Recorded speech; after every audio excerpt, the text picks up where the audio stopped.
Good morning students. आज का lecture 12th class के स्टूडेंट्स के लिए है और 12th क्लास में अभी तक हम लोग matrices, determinant, relation, function, ITF ये सारा चैप्टर कवर कर चुके हैं। और हम लोग को देखिए क्या क्या पढ़ना रह गया है, पहले उसको समझ लीजिए। हम लोग को कैलकुलस अभी पढ़ना बाकी है, कैलकुलस बाकी है, वेक्टर्स पढ़ना बाकी है, 3D पढ़ना बाकी है, लीनियर प्रोग्रामिंग पढ़ना बाकी है और प्रोबेबिलिटी। ये इतना चैप्टर हम लोग का पढ़ना अभी बाकी है ना। और क्या क्या पढ़ चुके हैं ये आपको मालूम होगा। Matrices, determinant, relation, function, ITF ये कवर कर चुके हैं और ये सारा चैप्टर कवर करना अभी बाकी है। तो आज से हम लोग मैथ्स में एक नया यूनिट शुरू करेंगे जो कि होगा कैलकुलस, है ना। ये इंटर मैथमेटिक्स का एक सबसे बड़ा यूनिट है आपका कैलकुलस, है ना। आज से हम लोग कैलकुलस की ही पढ़ाई करेंगे। देखिए आपको मालूम होगा कि कैलकुलस से एग्जाम में आपको 44 मार्क्स का क्वेश्चन पूछा जाता है। 44 मार्क्स का क्वेश्चन आपको कैलकुलस से पूछा जाता है, ये आपको मालूम होगा। और कैलकुलस का देखिए दो ब्रांच हम लोग पढ़ेंगे। एक होता है differential calculus, differential calculus, differential calculus, और दूसरा होता है इंटीग्रल कैलकुलस। कैलकुलस का दो ब्रांच हम लोग पढ़ेंगे। एक होता है डिफरेंशियल कैलकुलस और एक होता है इंटीग्रल कैलकुलस। अब समझिए डिफरेंशियल कैलकुलस के अंतर्गत हम लोग कौन कौन सा चैप्टर्स पढ़ेंगे इसको समझिए थोड़ा। तो डिफरेंशियल कैलकुलस में हम लोग सबसे पहले पढ़ेंगे कंटिन्यूटी के बारे में, कंटिन्यूटी। उसके बाद पढ़ेंगे डिफरेंशिएबिलिटी, डिफरेंशिएबिलिटी। उसके बाद पढ़ेंगे डिफरेंशिएशन, डिफरेंशिएशन। और उसके बाद पढ़ा जाएगा application of derivatives, application of derivatives, है ना। और एप्लीकेशन ऑफ डेरिवेटिव्स के अंतर्गत ही 6 चैप्टर्स आते हैं जो कि हो गया आपका rate measurement, increasing decreasing, maxima minima, Rolle's theorem and Lagrange mean value theorem, error approximation. तो ये सारा चैप्टर आपका होता है एप्लीकेशन ऑफ डेरिवेटिव्स में, है ना। मतलब कि इसके अंतर्गत केवल आपको 6 चैप्टर्स पढ़ने होते हैं और इसके अलावा हो गया 4 चैप्टर, 3 चैप्टर, है ना। तो कुल मिलाकर के 8-9 चैप्टर हम लोग पढ़ेंगे डिफरेंशियल कैलकुलस में, है ना। ये जो डिफरेंशियल कैलकुलस देख रहे हैं इसमें हम लोग को 9 चैप्टर्स पढ़ना होता है। 3 चैप्टर ये हो गया और एप्लीकेशन ऑफ डेरिवेटिव में 6 चैप्टर्स आता है। तो कुल मिलाकर के हम लोग 9 चैप्टर पढ़ेंगे डिफरेंशियल कैलकुलस में। अब देखिए इंटीग्रल कैलकुलस में, तो इंटीग्रल कैलकुलस में पढ़ना होता है। सबसे पहले पढ़ेंगे इंटीग्रल कैलकुलस में आपका इनडिफिनिट इंटीग्रेशन, इनडिफिनिट इंटीग्रेशन। उसके बाद आपको पढ़ाया जाएगा डेफिनिट इंटीग्रेशन, डेफिनिट इंटीग्रेशन, है ना। और फिर उसके बाद पढ़ेंगे area bounded by curve, area bounded by curves, area bounded by curves. उसके बाद डिफरेंशियल इक्वेशन, डिफरेंशियल इक्वेशन। तो कुल मिलाकर के इतना चैप्टर्स हम लोग पूरे कैलकुलस में पढ़ते हैं, है ना। ये 4 चैप्टर आपका आता है इंटीग्रल कैलकुलस में और 9 चैप्टर आता है डिफरेंशियल कैलकुलस में। और ये पूरा कैलकुलस मिल करके एग्जाम में 44 मार्क्स का होता है, ये आपको मालूम है। आज से हम लोग देखिए कैलकुलस में डिफरेंशियल कैलकुलस शुरू करेंगे और डिफरेंशियल कैलकुलस में भी सबसे पहले क्या पढ़ेंगे तो कंटिन्यूटी के बारे में। जिस ऑर्डर से टॉपिक लिखा गया है इसी सीक्वेंस में हम लोग इसको कवर करेंगे। तो आज हम लोग पढ़ेंगे कंटिन्यूटी के बारे में। तो सबसे पहले आप इतना वीडियो पॉज करके इसको लिख लीजिए एंड देन हम लोग स्टार्ट करते हैं कंटिन्यूटी।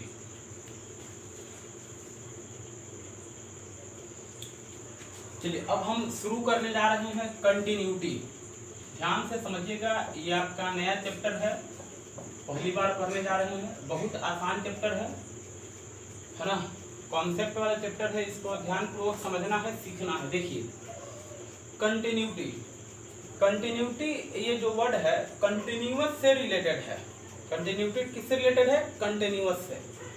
तो हम लोग इस चैप्टर में किसी फंक्शन के कंटिन्यूटी के बारे में पढ़ेंगे। यानी एक फंक्शन दे देगा और कहेगा कि यह फंक्शन कंटिन्यूअस है या डिसकंटिन्यूअस है।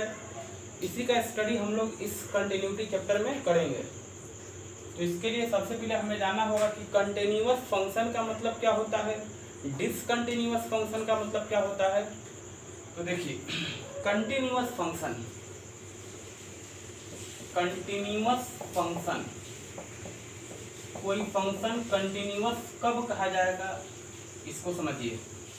बाकी तो आप समझ ही जाएंगे कि अगर कंटिन्यूअस नहीं होगा तो उसको डिसकंटिन्यूअस फंक्शन बोला जाएगा।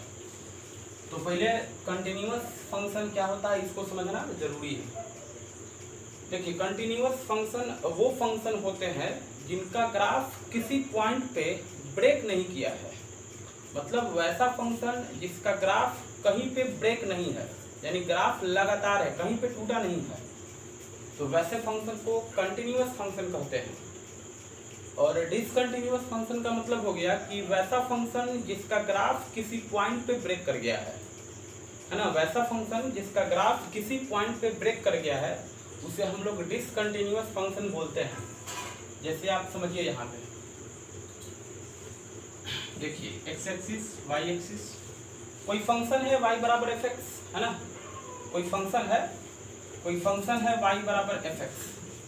हम इस फंक्शन का ग्राफ बनाए और ग्राफ बनाने पे हमें ऐसा ग्राफ मिला।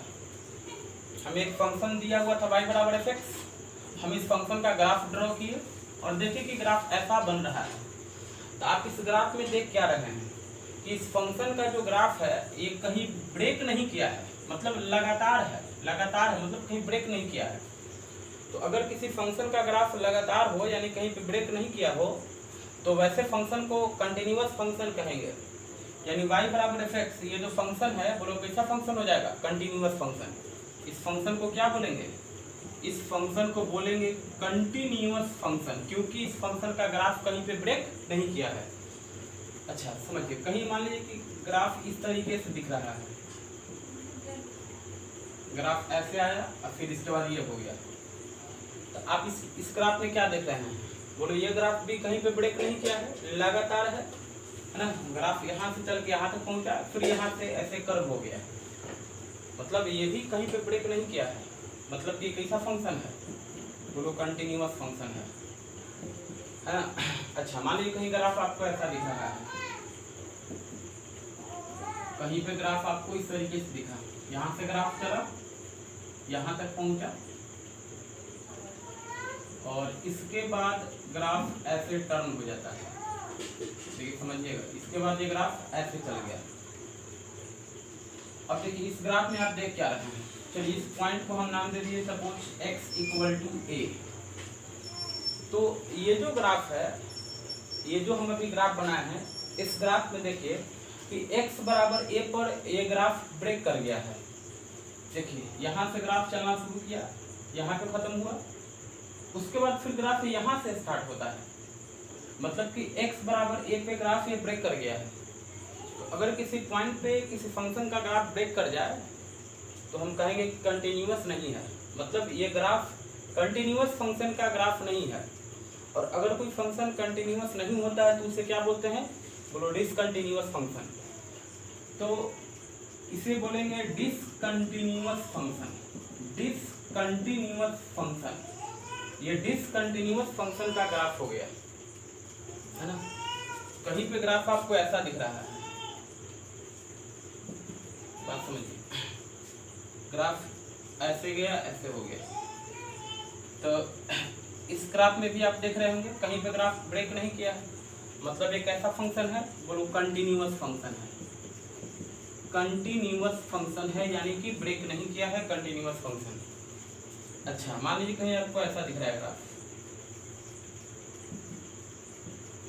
ग्राफ यहाँ से गया फिर यहाँ ओपन है, ऐसे है, और इस तरीके से बना दिया गया है, और ये पॉइंट का नाम है x बराबर a। अब आप देखिए इस ग्राफ में क्या है, ये ग्राफ जो है x बराबर a पे ब्रेक कर गया है। आप ध्यान से समझिएगा, ग्राफ यहाँ से चलना शुरू किया, यहाँ तक पहुँचा, और फिर यहाँ पे देखिए खाली है। खाली मतलब कि ग्राफ यहाँ पे नहीं है, ग्राफ इसके बगल से यानी यहाँ से शुरू हो गया है। x बराबर a के सामने इस पॉइंट पे ग्राफ नहीं है, मतलब ग्राफ यहाँ से चलना शुरू किया लेकिन यहाँ पे आकर के ब्रेक कर गया है।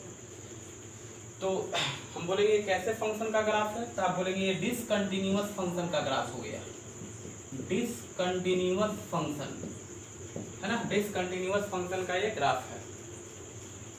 कहीं मान लीजिए आपको ऐसा दिख रहा है,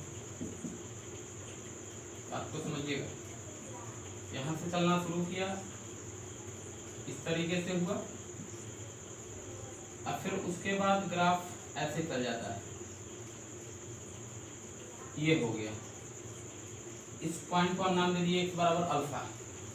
अब हम कहेंगे x बराबर अल्फा पे ये ग्राफ जो है, देखिए x बराबर अल्फा पे ये ग्राफ ब्रेक कर गया है।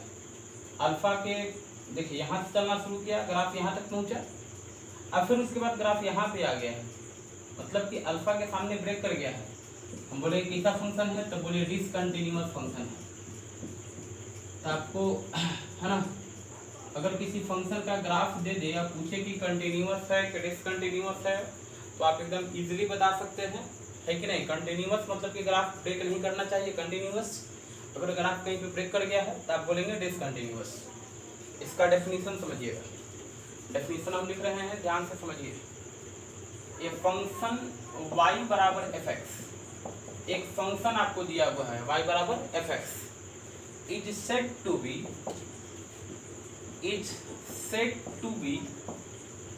continuous function, is said to be continuous function if graph of fx does not breaks, if graph of fx does not break at each point in the domain, at each point in the domain, है ना। अब इस definition को जरा समझिएगा। एक function है y बराबर fx, इसको कंटिन्यूअस फंक्शन कहेंगे यदि graph of fx does not break at each point in the domain. आपको इस डेफिनेशन में थोड़ा कंफ्यूजन होगा, आप यहाँ तक तो एकदम अच्छी तरह से समझ रहे होंगे कि graph of fx does not break continuous function हो जाएगा। लेकिन यहाँ पे देखो एक एडिशनल हम इंफॉर्मेशन दे दिए हैं, eight each point in the domain. अब ये देने का तात्पर्य क्या हुआ, इसका मतलब क्या हुआ, इसको हम अभी आपको समझाते हैं, है ना। यहाँ तक तो आपको क्लियर है कि अगर किसी फंक्शन का ग्राफ ब्रेक नहीं किया है तो कंटिन्यूअस फंक्शन कहेंगे। लेकिन ये जो देख रहे हैं ना, eight each point in the domain, यानी कि ग्राफ ब्रेक नहीं करना चाहिए। कहाँ पे, अपने डोमेन में ब्रेक नहीं करना चाहिए। हम जिस फंक्शन के ग्राफ का बात कर रहे हैं, जिस फंक्शन के ग्राफ का बात कर रहे हैं, है ना, वो अपने डोमेन में ब्रेक नहीं करना चाहिए, अपने डोमेन में ब्रेक नहीं करना चाहिए। कंटिन्यूअस होने का मतलब यही है कि अपने डोमेन में ब्रेक नहीं करना चाहिए, तो जाके कंटिन्यूअस फंक्शन होता है।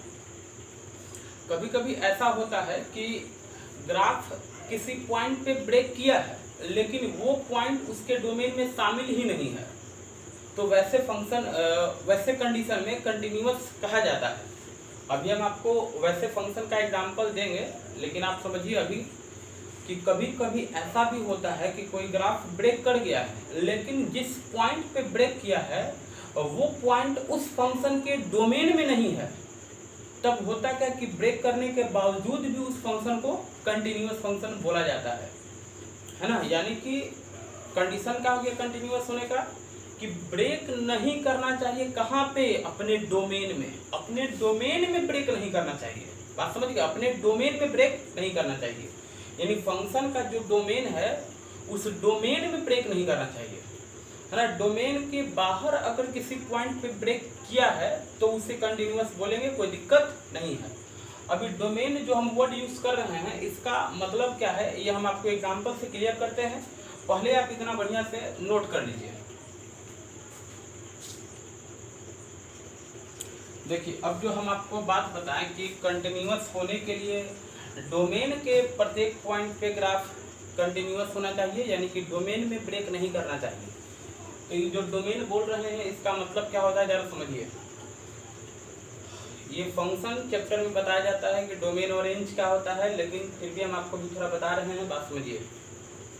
डोमेन का मतलब होता है कि x का वैसा वैल्यू जहाँ पे फंक्शन डिफाइन हो, x का वैसा वैल्यू जहाँ पे फंक्शन डिफाइन हो, और वो होता है डोमेन। अगर किसी पॉइंट पे फंक्शन डिफाइन नहीं है इसका मतलब कि वो पॉइंट उस फंक्शन के डोमेन में शामिल नहीं है। जैसे बात को समझिए, किसी फंक्शन का ग्राफ आपको इस तरीके से दे दिया गया है ना। ग्राफ आपको ये दिया है, इस पॉइंट को हम नाम दे दिए x बराबर a, इस पॉइंट को हम नाम दे दिए, ध्यान से समझिए। अभी हम डोमेन का आपको मतलब बता रहे हैं, उसको जरा समझिएगा। इस पॉइंट का नाम दे दिए x बराबर b। अब आप देख क्या रहे हैं कि x बराबर a से x बराबर b तक इसके बीच के प्रत्येक पॉइंट पे फंक्शन डिफाइन है।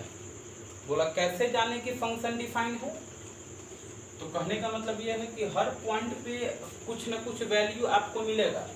जैसे देखिए x बराबर a पर आपको कुछ वैल्यू मिलेगा, x बराबर है ना a से b के बीच में प्रत्येक पॉइंट पे आपको कुछ न कुछ वैल्यू जरूर मिलेगा। a से b के बीच में प्रत्येक पॉइंट पे कुछ न कुछ वैल्यू जरूर मिलेगा। लेकिन अगर मान लीजिए कहीं फंक्शन का ग्राफ आपको ऐसा दिख रहा है, कहीं फंक्शन का ग्राफ आपको ऐसा दिख रहा है, देखिए अब हम नाम दे दिए यहाँ देखो x बराबर a, और इस पॉइंट को बोल दिए, ध्यान समझिए, इस पॉइंट को बोल दिए x बराबर b। इस पॉइंट को जहाँ पे ग्राफ नहीं है उसको हम नाम दे दिए x बराबर अल्फा। अब आप इन दोनों ग्राफ का कंपेयर करिएगा, देखिए समझिए,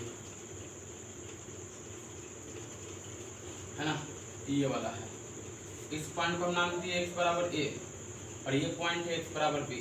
अब आप इन दोनों ग्राफ को जरा कंपेयर करिए और समझिए तो कि इस ग्राफ में आप क्या देख रहे हैं कि a से b के बीच में हर पॉइंट पे कुछ न कुछ वैल्यू मिलेगा जरूर। लेकिन यहाँ पे आप इस ग्राफ में जरा देखिए, कुल a से b के बीच में एक पॉइंट हमें दिख रहा है, कौन, बोलो x बराबर अल्फा। a से b के बीच में एक पॉइंट हमें दिख रहा है x बराबर अल्फा, और ये ऐसा पॉइंट है जहाँ पे फंक्शन डिफाइन नहीं है। डिफाइन कैसे बोले कि नहीं है, क्योंकि अल्फा के सामने ग्राफ है ही नहीं, अल्फा के सामने ग्राफ है ही नहीं। तो ग्राफ है ही नहीं, इस बात का मतलब क्या है कि वो फंक्शन उस पॉइंट पे डिफाइन नहीं है। x बराबर अल्फा पे ग्राफ ओपन है, x बराबर अल्फा पे ग्राफ ओपन है, इसका मतलब यह हुआ कि अल्फा पे फंक्शन डिफाइन नहीं है। यानी अल्फा ऐसा पॉइंट है जो फंक्शन के डोमेन में शामिल नहीं है। मतलब मान लीजिए कि ये फंक्शन y बराबर fx का है, ये फंक्शन किसका है, y बराबर fx का है। तो इस फंक्शन का जो डोमेन होगा उस डोमेन में अल्फा शामिल नहीं होगा। यानी कि अल्फा वैसा पॉइंट है जहाँ पे फंक्शन डिफाइन नहीं है। कैसे जाने कि डिफाइन नहीं है, क्योंकि अल्फा के सामने ग्राफ क्या है, बोलो ओपन है। तो अगर किसी पॉइंट पे ग्राफ ओपन हो जाए, ओपन करने का मतलब कि डिफाइन नहीं है, तो वो पॉइंट उस फंक्शन के डोमेन में शामिल नहीं होगा। अब हम आपसे पूछेंगे कि ये फंक्शन कंटिन्यूअस है या नहीं है, ये फंक्शन कंटिन्यूअस है या नहीं है, तो आप बोलेंगे कि कंटिन्यूअस है।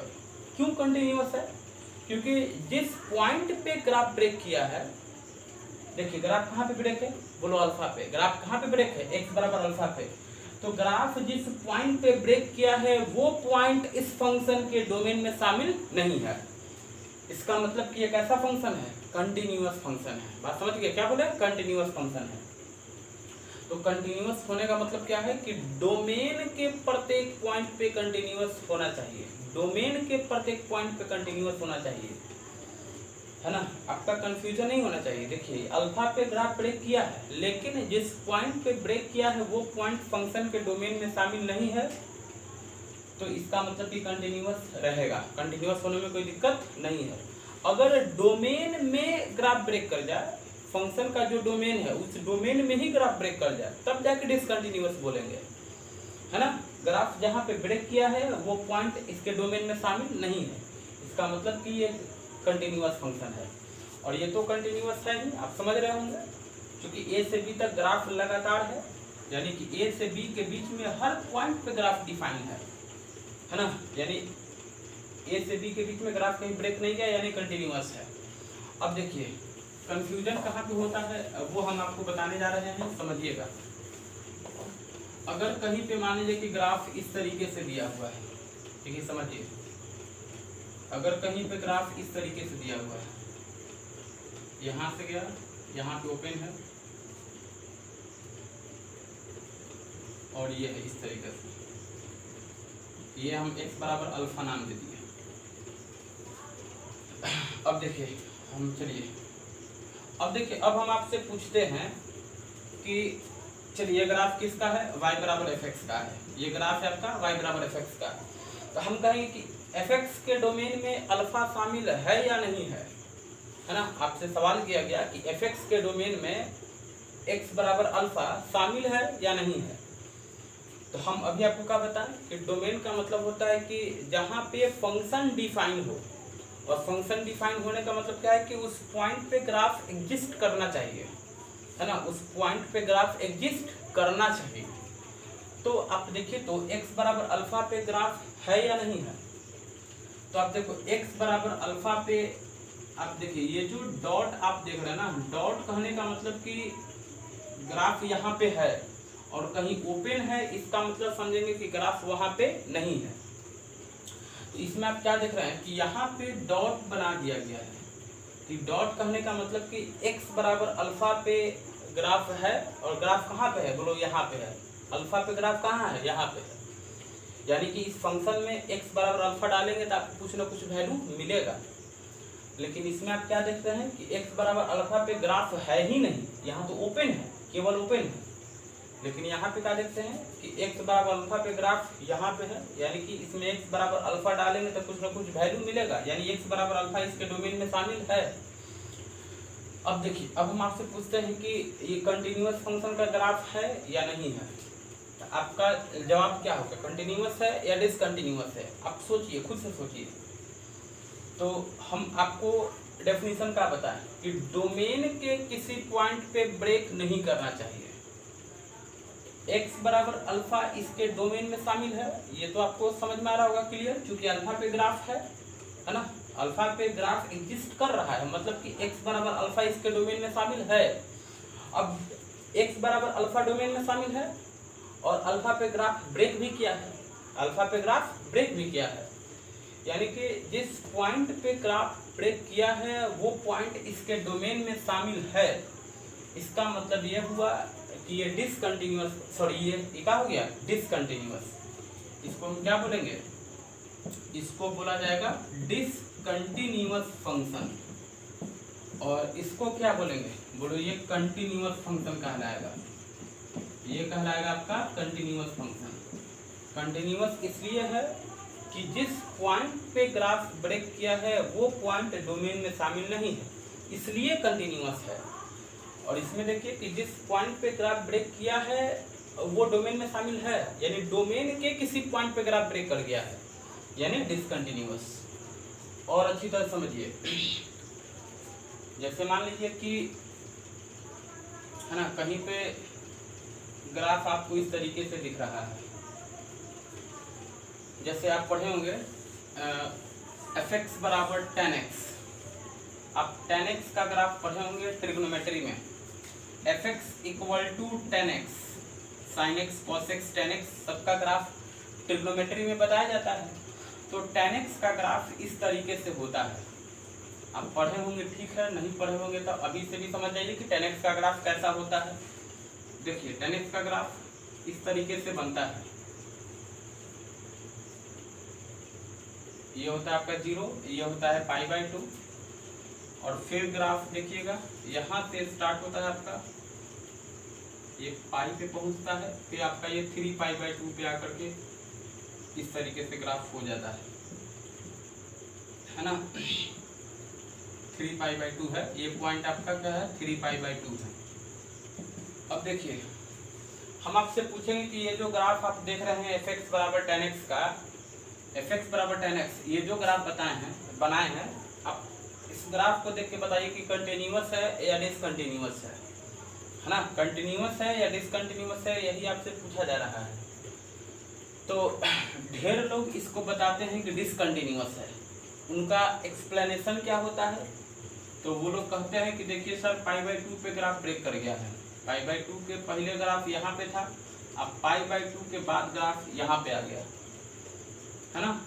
तो वो बोल देते हैं कि π/2 पे डिसकंटिन्यूअस है, लेकिन ऐसा बात नहीं है।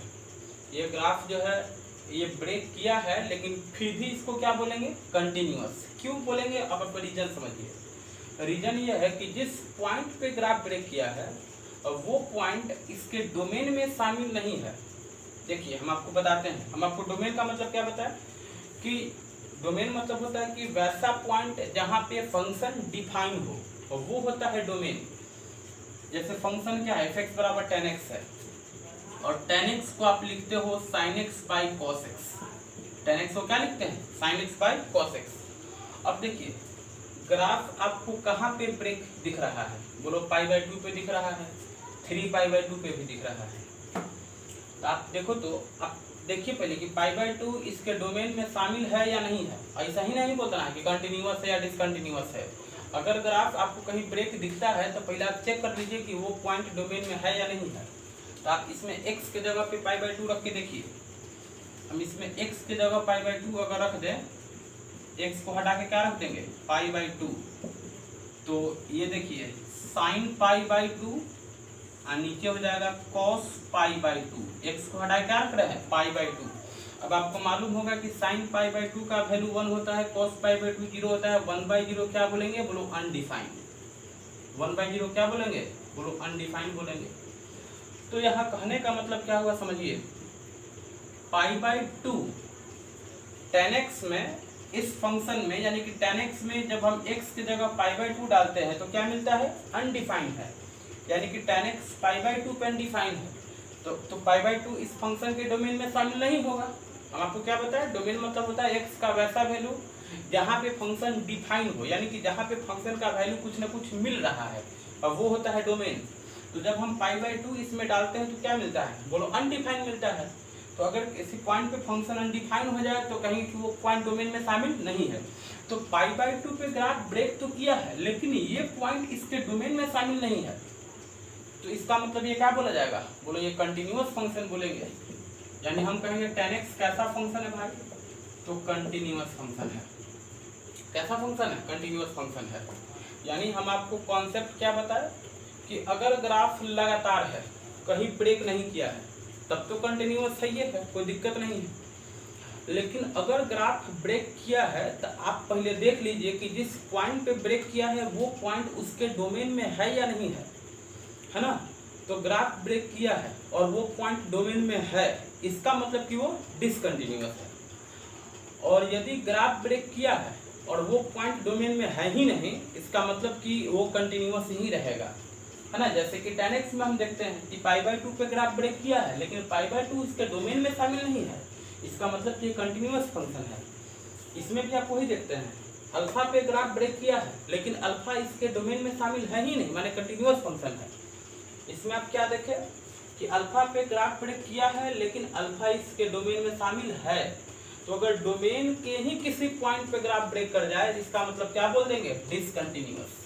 अब आपका कॉन्सेप्ट और क्लियर हो गया होगा। आप ये तीनों एग्जाम्पल को एकदम लिख लीजिए। चलिए अब हम आपको कुछ और नया नया बात बताने जा रहे हैं, समझिए। जैसे मान लीजिए किसी फंक्शन का ग्राफ इस तरीके से दिया हुआ है, एक्स एक्सिस वाई एक्सिस, और आपको ग्राफ इस तरीके से दिया हुआ है ना। यहाँ पे ग्राफ आपका ओपन है और ऐसे बना दिया गया है।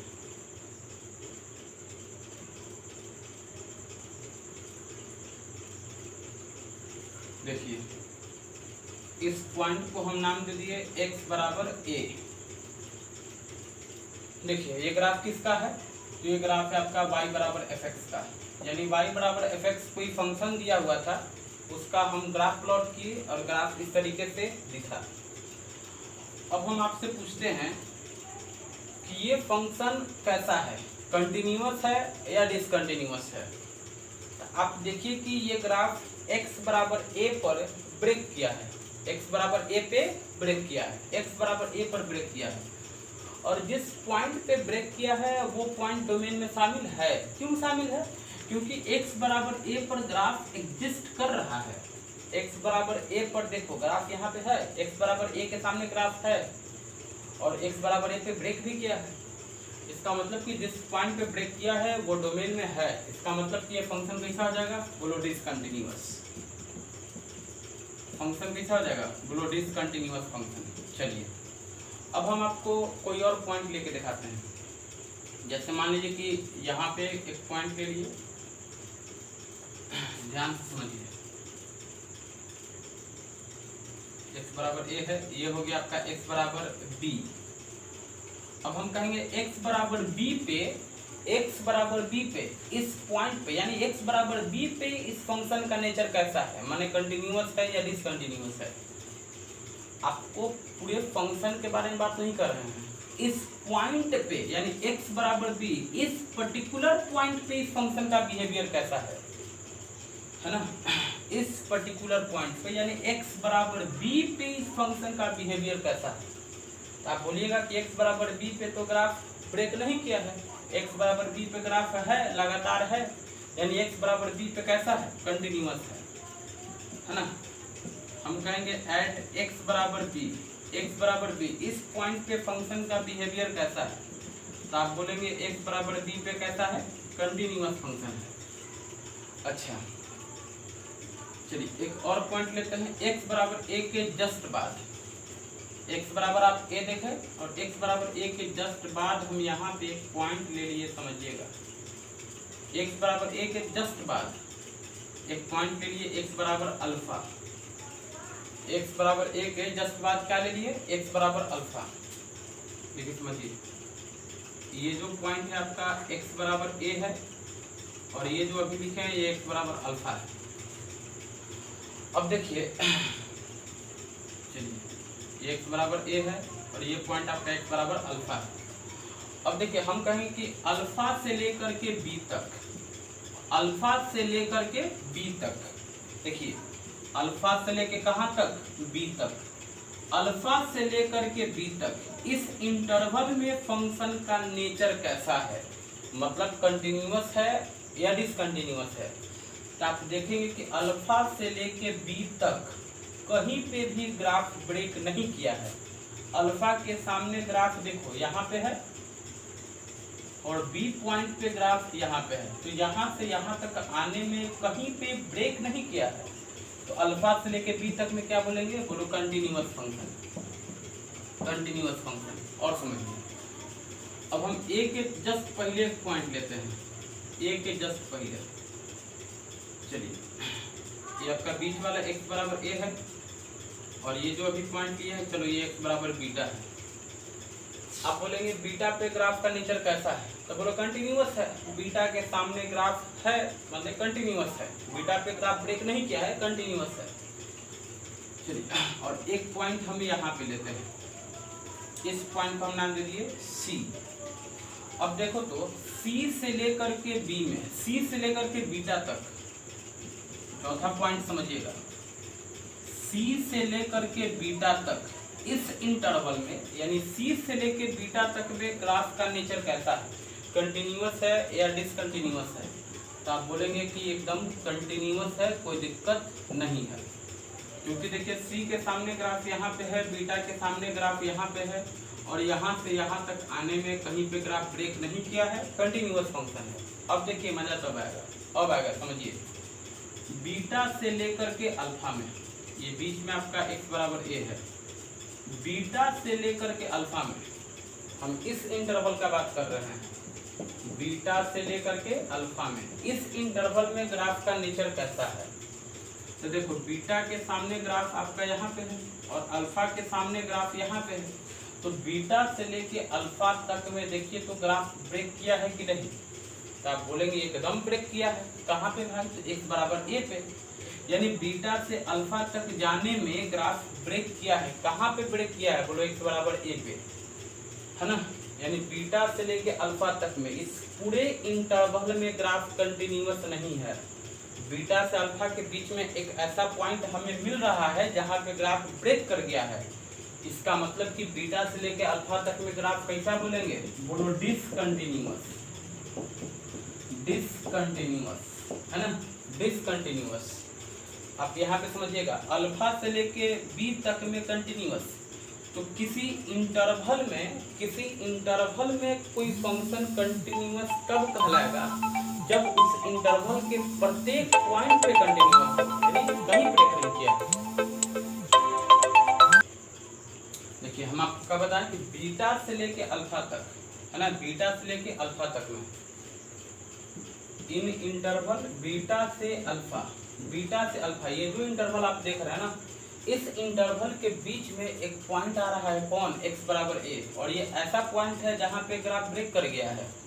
तो इस पूरे इंटरवल में हम पूछेंगे फंक्शन का नेचर कैसा है, तो आप बोलेंगे कैसा है, बोलो डिसकंटिन्यूअस है, डिसकंटिन्यूअस है।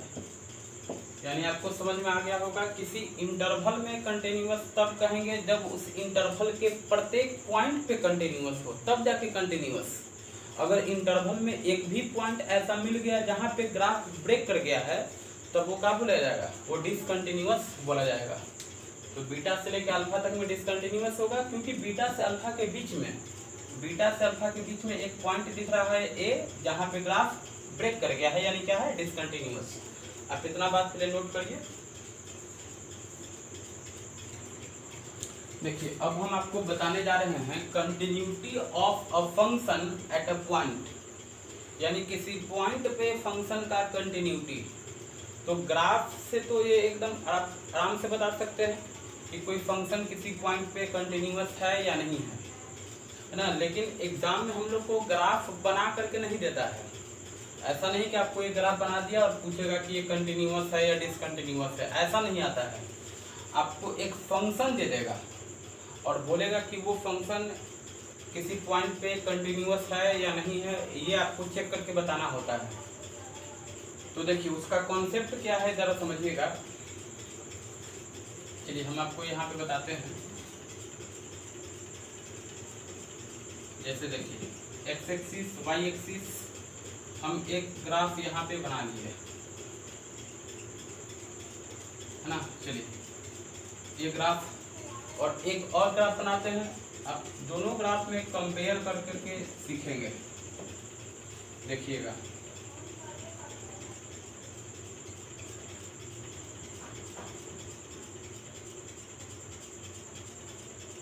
चलिए ये दो ग्राफ है, x बराबर a और एक पॉइंट हम यहाँ पे लेते हैं, इसमें भी ये भी है आपका x बराबर a।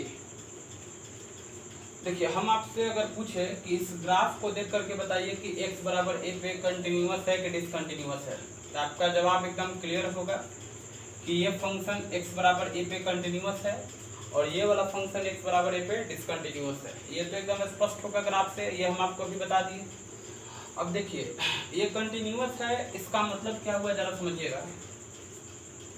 देखिए x बराबर a पे फंक्शन का वैल्यू कितना है, हम आपको पहले एक बेसिक बात बता दे रहे हैं। बेसिक बात ये है, देखिए जैसे मान लीजिए कि ये कोई फंक्शन है y बराबर fx, किसी फंक्शन का हम ग्राफ बना लिए, ग्राफ ऐसा बना है और ये पॉइंट है सपोज x बराबर 2, ये किसी फंक्शन का ग्राफ है, मान लीजिए किसका ग्राफ है, तो y बराबर fx का है। और y बराबर fx कोई फंक्शन था, उसका हम ग्राफ बनाए, ग्राफ ऐसा बना। और x बराबर 2 के सामने मान लीजिए कि ग्राफ का हाइट है आपका 5 यूनिट। x बराबर 2 के सामने ग्राफ का हाइट कितना है, 5 यूनिट है। ये हाइट जो आप देख रहे हैं ना, कितना हाइट है, बोलो 5 यूनिट है। तो किसी पॉइंट के सामने ग्राफ का जो हाइट होता है वो वैल्यू को बताता है, और वो उस फंक्शन का वैल्यू को बताता है। जैसे 2 पे ग्राफ का हाइट है 5 यूनिट, इसका मतलब ये हुआ कि इस फंक्शन में यानी कि fx में जब हम x के जगह 2 डालेंगे तो क्या मिलेगा, 5 मिलेगा, है ना। इस फंक्शन में fx में x को हटा करके क्या डाल दें, बोलो 2 डाल दें, तो 2 डालेंगे तो क्या मिलेगा, 5 मिलेगा, क्योंकि 2 के सामने ग्राफ का हाइट कितना है, 5 यूनिट है। तो आपको ये कॉन्सेप्ट आ गया होगा कि किसी पॉइंट के सामने ग्राफ का जो हाइट होता है वो उस फंक्शन के वैल्यू के बारे में बताता है। चलिए ये सब नई जानकारी है, लिख लीजिए, है ना, नहीं तो माइंड में सेट रखिए कि किसी पॉइंट के सामने ग्राफ का जो हाइट होता है वो हाइट उस पॉइंट पे वैल्यू को बताता है। तो देखिए ये x बराबर a है, तो हम मान लिए कि x बराबर a पे ये जो हाइट है ना, x बराबर a पे फंक्शन का जो हाइट है, ग्राफ का जो हाइट है, इसको हम मान लिए l। इसका मतलब ये हुआ कि इस फंक्शन में यानी ये ग्राफ किसका है, y बराबर fx का है, तो y बराबर fx में x के जगह पे जब a डालेंगे, x के जगह पे a डालेंगे तो क्या मिलेगा, बोलो l मिलेगा। x के जगह a डालेंगे तो क्या मिलेगा, l मिलेगा, क्योंकि a के सामने ग्राफ का हाइट कितना है, l है, a के सामने ग्राफ का हाइट कितना है, l है, ऐसा हम मान लिए। इसका मतलब कि x के जगह पे a डालेंगे तो क्या मिलेगा, बोलो l मिलेगा। अब हम a के जस्ट बाद एक पॉइंट लेते हैं, a के जस्ट बाद, a के जस्ट बाद ये आपका हाइट है l, a के जस्ट बाद ये पॉइंट आपका x बराबर a है, a के जस्ट बाद, a के तुरंत बाद, a के तुरंत बाद हम कोई पॉइंट लिए, उस पॉइंट के सामने ग्राफ का हाइट, a के तुरंत बाद एक पॉइंट लिए एकदम जस्ट बाद। देखिए जस्ट बाद और जस्ट पहले का जो कॉन्सेप्ट है ये आपको लिमिट चैप्टर में बताया जाता है। जैसे एक पॉइंट है x बराबर 2, एक पॉइंट है x बराबर 2, अब 2 के जस्ट बाद जो आने वाला पॉइंट है, 2 के जस्ट बाद जो पॉइंट आ रहा है उसको हम इस दो तरीके से रिप्रेजेंट करते हैं। एक हो गया 2 प्लस 2 के ऊपर में प्लस लिखा रहेगा, इसको आप समझिएगा कि 2 के जस्ट बाद के बारे में ही बता रहा है। 2 प्लस का मतलब क्या हुआ, 2 के जस्ट बाद, या इसी को ऐसे भी लिखते हैं 2 plus h where h tends to 0, h tends to 0। तो 2 के जस्ट बाद दो तरीके से लिखते हैं, यानी 2 के जस्ट बाद जो नंबर है, 2 के जस्ट बाद जो रियल नंबर है उसको हम लोग या तो 2 प्लस लिखते हैं या 2 प्लस h लिखते हैं। उसी तरीके से 2 के जस्ट पहले का जो नंबर है उसको या तो देखो 2 माइनस लिखेंगे या 2 माइनस h लिखेंगे वेयर h टेंड्स टू 0। तो ये सारा अभी जो हम आपको बात बताया ये लिमिट में पढ़ाया जाता है। चलिए तो देखिए x बराबर a पे फंक्शन का वैल्यू कितना है, बोलो l है, क्योंकि a के सामने ग्राफ का हाइट कितना है, l है। अब हम a के जस्ट बाद ये पॉइंट लिए हैं, तो a के जस्ट बाद वाला क्या बता दिए हम आपको, बोलो a प्लस h, ये जो पॉइंट देख रहे हैं ना, ये पॉइंट, इस पॉइंट का नाम क्या हो जाएगा, a प्लस h। क्यों, क्योंकि a के जस्ट बाद है, a के जस्ट बाद वाला क्या लिखते हैं, a प्लस h। अच्छा h कैसा होगा, h टेंड्स टू कैसा होगा, बोलो h टेंड्स टू 0 होगा। अब हम कहेंगे कि इस पॉइंट पे फंक्शन का वैल्यू कितना है, a के जस्ट बाद, यानी ये जो पॉइंट आप देख रहे हैं ना, इस पॉइंट पे फंक्शन का वैल्यू कितना होगा। तो फंक्शन का वैल्यू मतलब कि ग्राफ का हाइट। तो आप कहेंगे कि जो हाइट a के सामने है वही हाइट a प्लस h के भी सामने है, करीब करीब बराबर आपको दिख रहा होगा। जितना ग्राफ का हाइट x बराबर a पे दिख रहा है उतना ही ग्राफ का हाइट a प्लस h पे भी दिख रहा है, यानी a प्लस h पे भी फंक्शन का वैल्यू कितना होगा, l ही होगा। a प्लस h पे भी फंक्शन का वैल्यू कितना होगा, l ही होगा। यानी fx जो है fx, इसमें x को हटा करके यदि हम a प्लस h डाल दें, x को हटा के क्या डाल दें, बोलो a प्लस h, x को हटा के यदि a प्लस h डाल दें तो वैल्यू कितना मिलेगा, बोलो l मिलेगा। क्योंकि a के जस्ट बाद भी ग्राफ का हाइट करीब करीब उतना ही है। अच्छा अब थोड़ा एक जस्ट पहले आइए, ये पॉइंट आपका x बराबर a है, ये पॉइंट कौन है x बराबर a है। अब a के जस्ट पहले आते हैं, ये पॉइंट a के जस्ट पहले, ये जो पॉइंट देख रहा है इस पॉइंट का बात कर रहे हैं, a के जस्ट पहले। तो a के जस्ट पहले ये जो पॉइंट है इस पॉइंट पे आप देखिए, चलिए a के जस्ट पहले वाला जो होगा उसको लिखेंगे क्या, a माइनस एच। अभी आपको बताया है ना, a के पहले है तो क्या लिखेंगे, इस पॉइंट को नाम क्या देंगे, a के पहले वाला पॉइंट है तो इसको नाम देंगे, बोलो a minus H, a minus H.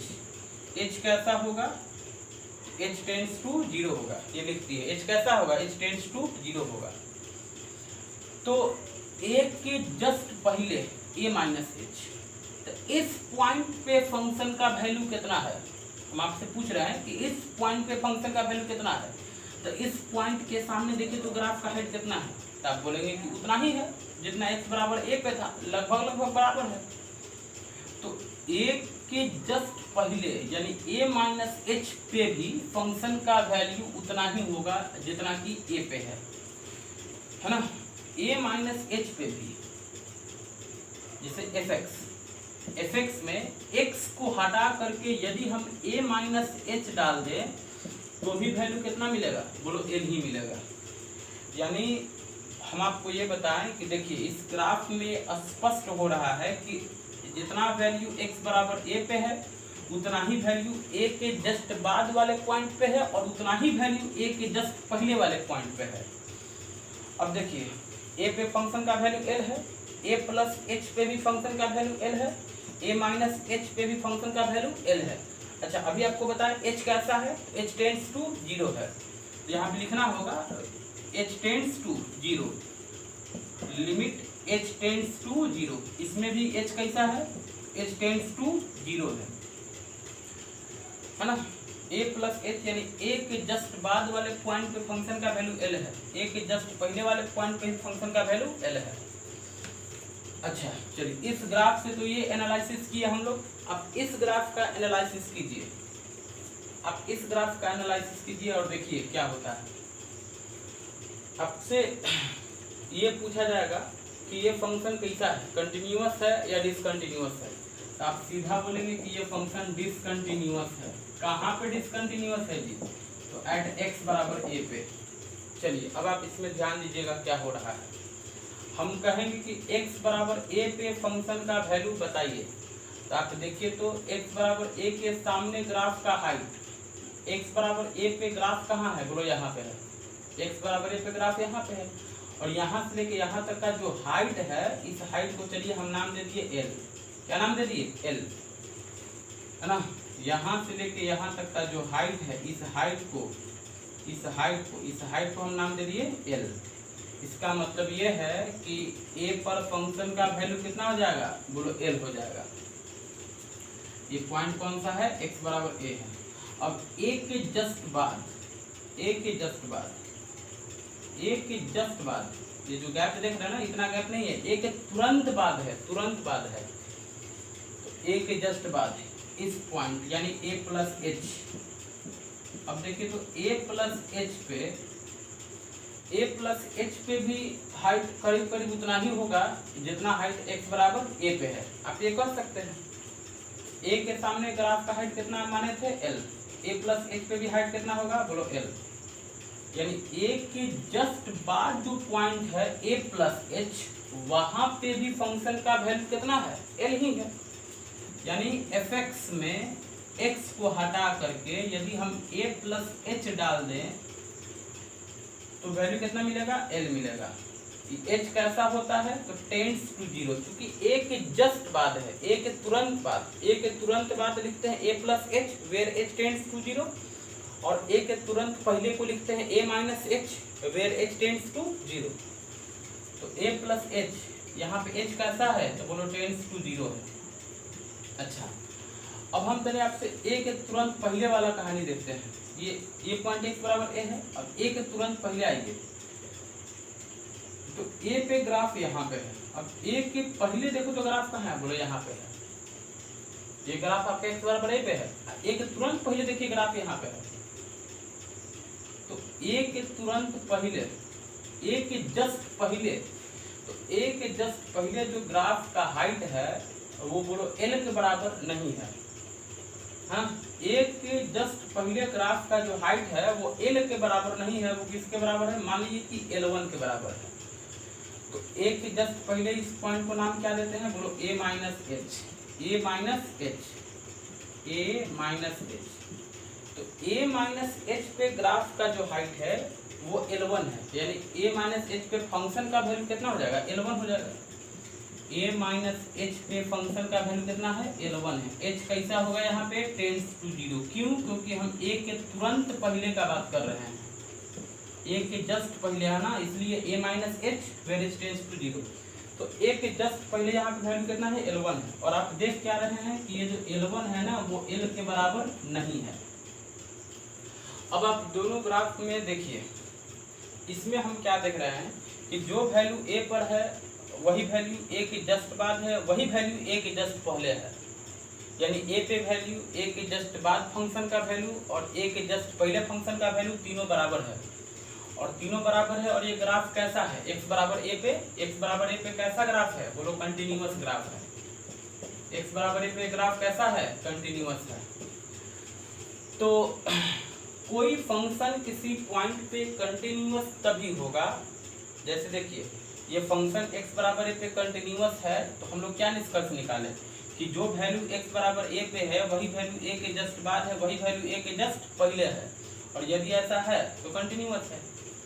ये देखिए ये डिसकंटिन्यूअस है, तो डिसकंटिन्यूअस है तो क्या निष्कर्ष निकला कि तीनों वैल्यू बराबर नहीं मिलेगा, है ना? तीनों वैल्यू बराबर नहीं है। देखो ए पर वैल्यू एल है, ए के जस्ट बाद भी एल है, लेकिन ए के जस्ट पहले क्या मिला? L1 मिला। तो जब तीनों बराबर मिले, जब तीनों बराबर मिले तो उस पॉइंट पे कंटिन्यूअस, और जब तीनों बराबर नहीं मिले तो क्या बोलेंगे? डिसकंटिन्यूअस। तीनों जब बराबर मिले, तीनों कहने का मतलब कौन कौन? ए पर फंक्शन का वैल्यू, ए के जस्ट बाद फंक्शन का वैल्यू और ए के जस्ट पहले फंक्शन का वैल्यू, अगर तीनों बराबर मिले तो कंटिन्यूअस, है ना? और यदि तीनों बराबर नहीं मिले तो क्या बोलेंगे? डिसकंटिन्यूअस। अब देखिए एक बात बताया जाता है कि किसी पॉइंट के जस्ट बाद जो फंक्शन का वैल्यू होता है उसे हम लोग बोलते हैं लेफ्ट हैंड लिमिट। ये लिमिट चैप्टर में 11th क्लास में बताया जाता है। नहीं जानते हैं तो आज से जान जाइए। किसी पॉइंट के जस्ट बाद फंक्शन का जो वैल्यू मिलता है उस वैल्यू को बोलते हैं राइट हैंड लिमिट, और किसी पॉइंट के जस्ट पहले फंक्शन का जो वैल्यू मिलता है वो कहलाता है लेफ्ट हैंड लिमिट।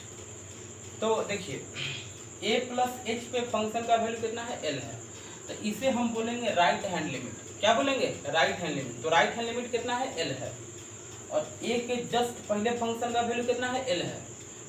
तो जस्ट पहले वाला जो वैल्यू होता है उसको बोलते हैं लेफ्ट हैंड लिमिट। यानी देखिए हम इसको लिखने जा रहे हैं, इसको हम लोग पढ़ेंगे, इसको क्या पढ़ते हैं? तो right hand limit, RHL। RHL पूरा नाम क्या है? Right hand limit, right hand limit of fx at x बराबर a। इसे हम लोग बोलेंगे राइट हैंड लिमिट, है ना? RHL यानी right hand limit of fx at x बराबर a।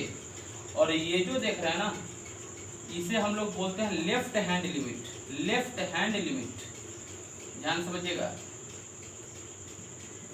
इसको बोलते हैं left hand limit, LHL, left hand limit, left hand limit of fx at x बराबर a, है ना? तो a के जस्ट बाद जो वैल्यू मिलेगा उसे बोलेंगे राइट हैंड लिमिट, और a के जस्ट पहले जो वैल्यू मिलेगा उसे क्या बोलेंगे? Left hand limit. RHL माने राइट हैंड लिमिट, आप पूरा लिखिएगा, राइट हैंड लिमिट। LHL माने लेफ्ट हैंड लिमिट। तो कॉन्सेप्ट यहाँ पे क्या निकला? और अच्छा FA को क्या पढ़ते हैं? FA को पढ़ेंगे value of fx at x बराबर a, value of fx at x बराबर a। तो यहाँ पे कंटिन्यूअस होने का क्या कंडीशन निकला, इसको हम यहाँ पे अभी आपको लिख दे रहे हैं। देखिए यहाँ पे हम आपको अभी बताए थे कि ए फंक्शन y बराबर F X is said to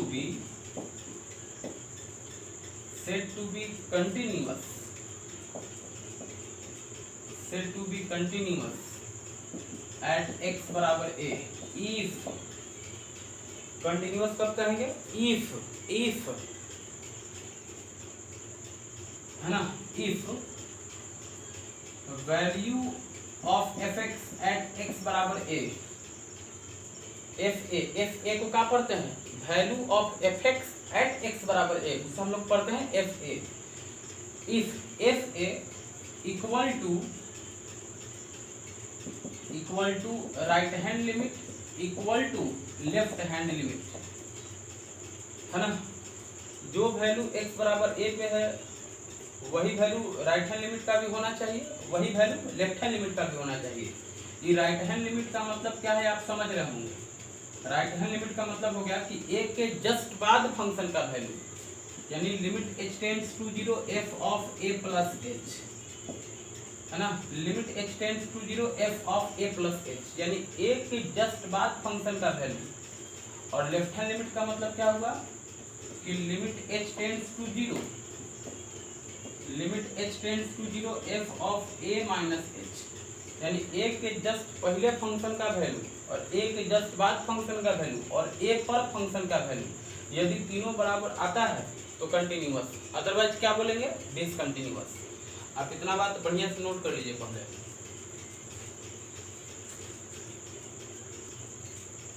देखिए अब हम आपको कंटिन्यूटी का थ्योरी बता चुके हैं। अब देखिए क्वेश्चन करके दिखाते हैं कि कैसे थ्योरी को क्वेश्चन में अप्लाई करना है। क्वेश्चन में देखिए एक फंक्शन आपको दिया हुआ है एफ एक्स बराबर 5x माइनस 3, ये फंक्शन दे दिया है और क्वेश्चन कहता है so that this function is continuous at x बराबर 0, -3 एंड 5। यानी आप ये शो करके दिखाइए कि ये फंक्शन 0 पे भी कंटिन्यूअस है, -3 पे भी कंटिन्यूअस है, 5 पे भी कंटिन्यूअस है। यानी हमें दिखाना है कि ये तीनों पॉइंट पे कंटिन्यूअस होगा। तो हम लोग एक एक करके तीनों पॉइंट पे दिखाते हैं। तो ये फंक्शन लिख दिया। अब चलिए अब हम x बराबर 0 पे चेक करके देखते हैं कि कंटिन्यूअस है कि नहीं। एट x बराबर 0, तो कंटिन्यूअस होने के लिए हम आपको क्या बताएं कि तीन चीज निकालिए। 0 पे देखना है कि कंटिन्यूअस, तो 0 पे वैल्यू निकालेंगे, 0 के जस्ट पहले वैल्यू निकालेंगे और 0 के जस्ट बाद वैल्यू निकालेंगे। यदि तीनों बराबर दिख जाएगा तो कंटिन्यूअस। तो चलिए इस फंक्शन में x के जगह 0 डालिए, x के जगह 0 डालिए, तो x के जगह 0 डालिएगा तो क्या मिलेगा 5 × 0 - 3। तो 5 × 0 0 0 - 3 कितना हो जाएगा -3, यानी 0 पे फंक्शन का वैल्यू कितना मिला -3। अब 0 के जस्ट बाद, तो जस्ट बाद के लिए हम लोग क्या यूज करेंगे राइट हैंड लिमिट। आपको एग्जाम में क्या लिखना है राइट हैंड लिमिट यानी RHS, और जस्ट पहले के लिए हम लोग यूज करेंगे लेफ्ट हैंड लिमिट। तो 0 के जस्ट बाद यानी क्या हुआ right hand limit of F X at x बराबर 0, यानी 0 पे राइट हैंड लिमिट, 0 पे क्या निकालेंगे राइट हैंड लिमिट, यानी 0 के जस्ट बाद फंक्शन का वैल्यू। तो जस्ट बाद के लिए लिखेंगे राइट हैंड लिमिट। तो देखो 0 के जस्ट बाद यानी फंक्शन में x की जगह पे क्या डालेंगे 0 + h, क्योंकि 0 के जस्ट बाद है तो 0 + h, 0 के जस्ट पहले होता है तो 0 - h, और h कैसा होगा बोलो टेंड्स टू 0 होगा। अब देखिए तो इसको और ऐसे लिख लीजिए limit h tends to 0 f of, अच्छा 0 + h का मतलब क्या होता है भाई बोलो h, 0 + h का मतलब क्या होता है h। अब एफ एच का वैल्यू चाहिए एफ एच, तो एफ एच का वैल्यू कैसे मिलेगा एफ एच का मतलब हुआ कि x हटा के h, जहाँ x है वहाँ क्या रख देंगे h, तो x की जगह पे h रखेंगे तो एफ एच का वैल्यू मिल जाएगा। तो देखिए limit h tends to 0, F H का वैल्यू चाहिए, इसका मतलब इसमें x हटा के क्या डालेंगे h, तो 5x हटा के h -3, 5h - 3। अब देखिए h tends to 0, h tends to 0 मतलब h की जगह 0 रख दीजिए, तो 0 रखिएगा तो 5 × 0 यानी 0 - 3, जीरो माइनस थ्री क्या मिला, -3 मिला, यानी कि राइट हैंड लिमिट का वैल्यू कितना मिला, -3। अब क्या निकालेंगे, बोलो लेफ्ट हैंड लिमिट। अब निकालेंगे हम लोग लेफ्ट हैंड लिमिट, यानी जीरो के जस्ट पहले फंक्शन का वैल्यू, यानी अब निकालेंगे हम लोग left hand limit of F X at X बराबर जीरो। जीरो के जस्ट पहले फंक्शन का वैल्यू, तो जीरो के जस्ट पहले वाला है, इसका मतलब क्या हुआ, देखिए समझिए, जीरो के पहले यानी जीरो माइनस एच, जीरो के पहले यानी जीरो माइनस एच, यानी इसमें एक्स को हटा के क्या रख देंगे, जीरो माइनस एच, एक्स को हटा के जीरो माइनस एच, एक्स को हटा के जीरो माइनस एच।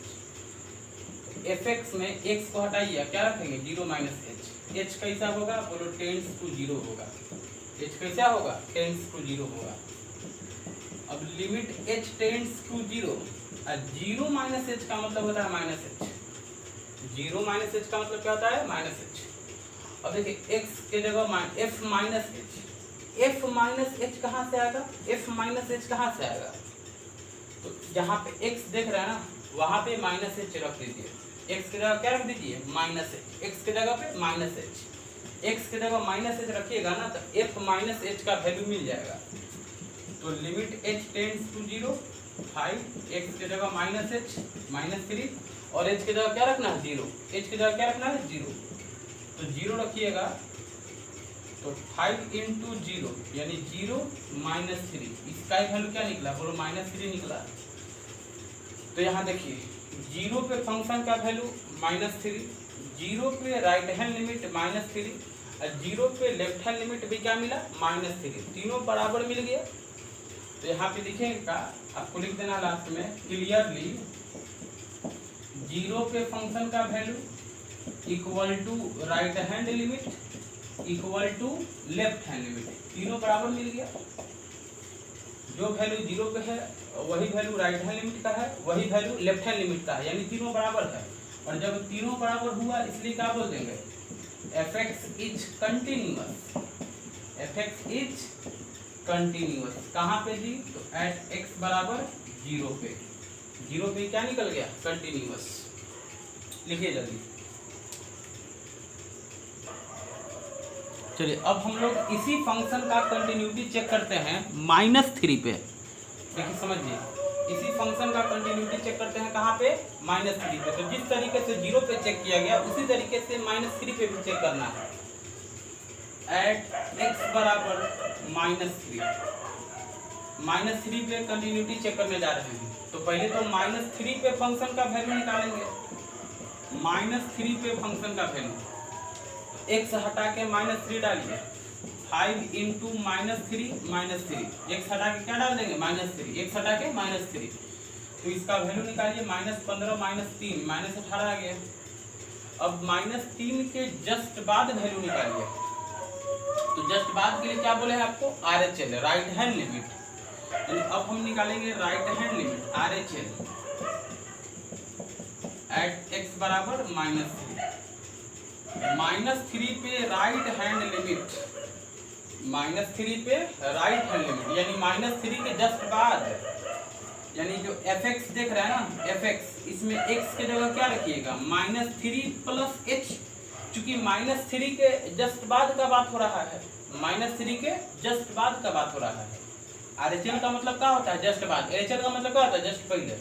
तो जस्ट बाद है तो -3 प्लस एच, यानी एक्स हटा के -3 प्लस एच, एच कैसा होगा, बोलो टेंड्स टू जीरो, एच कैसा होगा, टेंड्स टू जीरो। अब देखिए limit H tends to zero, F, और यहाँ पे देख रहे हैं -3 प्लस एच, -3 प्लस एच, इसका मतलब ये हुआ कि जो फंक्शन दिया हुआ है ना, जो फंक्शन दिया हुआ है उसमें एक्स के जगह पे आप -3 प्लस एच डालेंगे। इसका मतलब ये हुआ कि जो फंक्शन दिया हुआ है उसमें x के जगह पे -3 प्लस एच डालेंगे, तो 5x, देखिए 5 और x के जगह पे क्या डालेंगे, बोलो -3 प्लस एच, -3 प्लस एच, उसके बाद बोलो -3 है, -3 उतार देंगे, और h टेंड्स टू जीरो, या इसको और सिंप्लीफाई पहले कर लीजिए, तब h का वैल्यू रखिएगा। Limit h tends to zero, देखिए सिंप्लीफाई करिए, 5 से मल्टीप्लाई करिएगा तो -15 प्लस 5h और ये -3 है, -3 लिख दिए। अब देखिए h के जगह पे 0, तो ये तो -15 है, h के जगह 0 रखिएगा 0 और ये -3 है। आप इसको देखिएगा तो कितना आएगा, बोलो -18। तो राइट हैंड लिमिट -3 पे कितना मिल गया, -18। अब क्या निकालेंगे भाई, बोलो left hand limit. Left hand limit निकालेंगे fx का, कहाँ पे तो -3 पे, -3 पे लेफ्ट हैंड लिमिट। तो लेफ्ट हैंड लिमिट का मतलब क्या होता है कि जस्ट पहले का बात हो रहा है, लेफ्ट हैंड लिमिट यानी कि फंक्शन जो है ना उसमें x के जगह पे क्या रखिएगा, -3 -h। -3 के पहले देखिए, -3 के पहले यानी -h, -3 के बाद तो -3 प्लस h है ना। तो लेफ्ट हैंड लिमिट निकाल रहे हैं यानी -3 के पहले, तो पहले है इसका मतलब -3 -h। h कैसा है, बोलो टेंड्स टू 0 है, लिमिट h टेंड्स टू 0। अब इसका मतलब क्या होता है, इसका मतलब होता है कि जो फंक्शन दिया हुआ है उसमें x को हटा के -3 -h रख लीजिए। तो फंक्शन ये हमें दिया हुआ है, x को हटा के क्या रख लेंगे, -3 -h। 5 x को हटा करके रखिए -3 -h, उसके बाद क्या है -3 है। अब देखिए इसको गुना करके सॉल्व करिए, तो 5 पे -3 गुना करिएगा -15 -5h और ये -3 है। h के जगह पे क्या रख दीजिएगा, बोलो 0, तो 0 रखिएगा तो ये तो 0 हो जाएगा, -15 -3 ये हो जाएगा -18। तो आप देख क्या रहे हैं, देखिए -3 पे वैल्यू मिला -18, राइट हैंड लिमिट भी मिला -18 और लेफ्ट हैंड लिमिट भी मिला -18। तो यहाँ पे आपको लिख देना है लास्ट में क्लियरली, जो वैल्यू -3 पे है वही राइट हैंड लिमिट का भी है और वही लेफ्ट हैंड लिमिट का भी है। तीनों वैल्यू क्या है, दोनों बराबर है। -3 पे वैल्यू, राइट हैंड लिमिट का वैल्यू, लेफ्ट हैंड लिमिट का वैल्यू, तीनों बराबर है। इसका मतलब क्या बोलेंगे कि fx is continuous, fx is continuous कहाँ पे, एट x इक्वल टू -3 पे। तो ये फंक्शन -3 पे क्या हो गया, कंटिन्यूअस। अब देखिए, अब कंटिन्यूटी कहाँ पे चेक करना है, 5 पे। तो आप इसी तरीके से 5 पे भी चेक कर सकते हैं। तो 5 पे कंटिन्यूटी चेक करना होगा तो हम क्या करेंगे, पहले 5 पे फंक्शन का वैल्यू निकालेंगे, फिर 5 के जस्ट बाद वैल्यू निकालेंगे और फिर 5 के जस्ट पहले वैल्यू निकालेंगे और आप देखिएगा कि तीनों बराबर आ जाएगा। तो 5 पे क्या बोल देंगे, कंटिन्यूअस बोल देंगे, है ना। तो इस तरीके से कंटिन्यूटी का हम आज आपको बेसिक कॉन्सेप्ट बता दिए। इसमें और भी बहुत सारा कॉन्सेप्ट आता है जो कि हम लोग धीरे धीरे पढ़ेंगे, अगले क्लास में बताएंगे। आज के लिए इतना ही, इसको नोट कर लीजिए।